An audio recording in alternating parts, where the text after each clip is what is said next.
When we picture women in the skilled trades, we often imagine a men's club with closed doors, a world where women are outsiders looking in. But the reality is more complex and layered than that simple image suggests.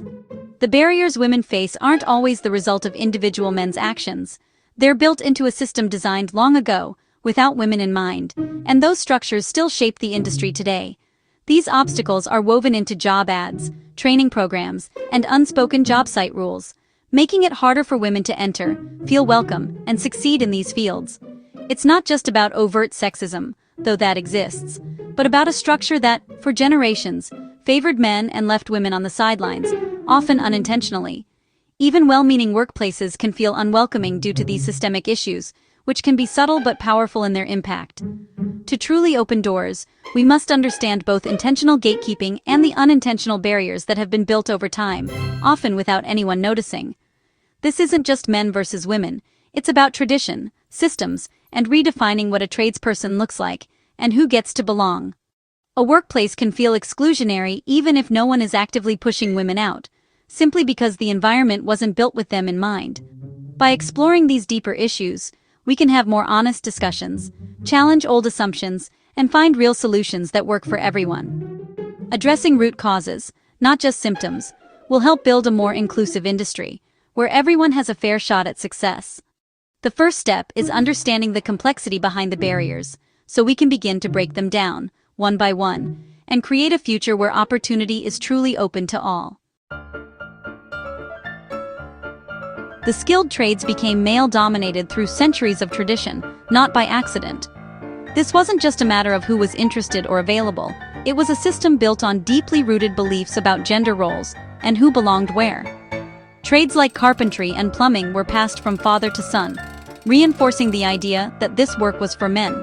Skills, tools, and even job opportunities were handed down within families, making it difficult for outsiders, especially women, to break in. Early unions and guilds were built by and for men, with women excluded from the start. These organizations controlled access to training, jobs, and advancement, creating a closed network that kept women out for generations. Even when women proved their abilities during World War II, they were pushed out when men returned. The doors that briefly opened for women quickly closed again, as society reverted to old patterns and expectations. The system was designed with men in mind, making the path into trades much clearer for boys than girls. Boys were encouraged to pursue hands-on skills, while girls were often steered elsewhere, limiting their exposure and opportunities. Schools, counselors, and media all reinforced the message that trades weren't for women. From classroom posters to career advice, the signals were clear. These jobs were for men, and women were rarely pictured or mentioned. By the time career choices were made, many women had never even considered the trades. The idea of working with tools or on job sites felt foreign, and few role models existed to challenge those assumptions. The pipeline was cut off before it began. For most women, the path into trades was invisible, blocked by both cultural expectations and practical barriers. Today's challenges are rooted in this history. Training, hiring, and promotion systems all assumed the worker would be a man.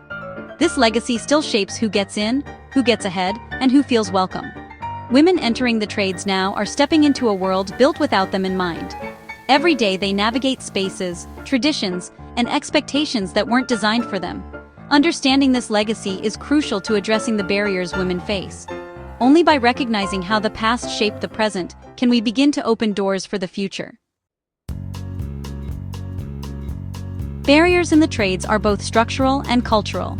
These obstacles are deeply rooted, shaping the daily experiences of women who enter these fields. Structurally, tools and equipment are often designed for men, making the job harder and less safe for women. Even basic gear like gloves, helmets, and boots frequently don't fit properly, increasing the risk of injury and discomfort. Lack of proper restrooms and ill-fitting safety gear send a message that women are an afterthought. These oversights can make women feel unwelcome before they even start their workday. These daily struggles aren't about skill, they're about a system not built for women. The physical environment itself can become a barrier, regardless of a woman's talent or determination. Culturally, women face stereotypes and the constant need to prove themselves. They often feel pressure to outperform just to be seen as equals. Men are assumed competent, women must earn that assumption. This double standard can be exhausting and isolating. Language, jokes, and a boys' club atmosphere can make women feel like outsiders. These subtle signals reinforce the idea that they don't quite belong. Even if not directed at them, these signals create an unwelcoming environment. Over time, this can wear down confidence and enthusiasm. Cultural barriers are subtle but powerful, discouraging women from staying in the trades. Many talented women leave not because they lack ability, but because the environment pushes them out. Both types of gatekeeping must be addressed to create real change. Only by tackling both structural and cultural issues can the trades become truly inclusive. Recognizing these barriers is the first step toward a more inclusive industry, where everyone has the opportunity to thrive and contribute their skills. In the trades, the crew is like a second family, built on trust and shared experience. This tight-knit culture is rewarding, but it can be a major hurdle for women joining all-male crews. The established dynamic can make women feel like outsiders, even without overt hostility. Social isolation, being left out of conversations or after-work gatherings, can be more challenging than the work itself. Women often feel pressure to adapt, while crews may be unsure how to include them. True integration happens when the crew's culture evolves to welcome new members, not when women are expected to conform completely. Bridging this gap is everyone's responsibility. Inclusion strengthens the team and makes the workplace better for all. A culture that adapts is key to retaining women in the trades. Not all men in the trades are gatekeepers. Many are allies and mentors. Male foremen, journeymen, and co-workers who support women make a huge difference.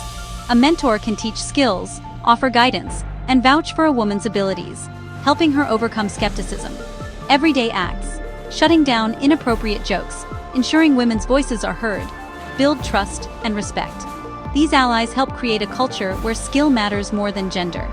Men who champion inclusion are paving the way for a new era in the trades. Progress depends on men and women working together as allies. Collaboration, not conflict, will build a stronger, more equal industry. The skilled trades are changing, driven by necessity and organized efforts. Labor shortages have forced companies to seek talent in new places, including women. Programs now recruit and support women, offering pre-apprenticeships and targeted training. Unions and companies are setting diversity goals and improving policies, from anti-harassment training to better PPE and facilities. These changes make a real difference in women's daily experiences. The visibility of successful women in the trades challenges stereotypes and inspires others. Social media and public stories help normalize women on job sites. Each woman who thrives paves the way for more to follow. The industry is slowly becoming more inclusive, one step at a time. Achieving equality in the trades is a complex journey that requires more than just workplace changes. From childhood, girls need to see that building and creating are for them too. Schools, media, and families all play a role in encouraging girls to explore technical careers. This isn't just a women's issue, it's a societal one. On the job site, honest conversations and a culture of respect are essential. The goal is not blame, but collaboration and solutions. Everyone, leaders, unions, crews, shares responsibility for change. The future of the trades depends on valuing skill and dedication above all else. Progress is built on the courage of trailblazing women and supportive allies. The ultimate goal, a future where only skill and passion matter, and everyone has a fair chance to succeed.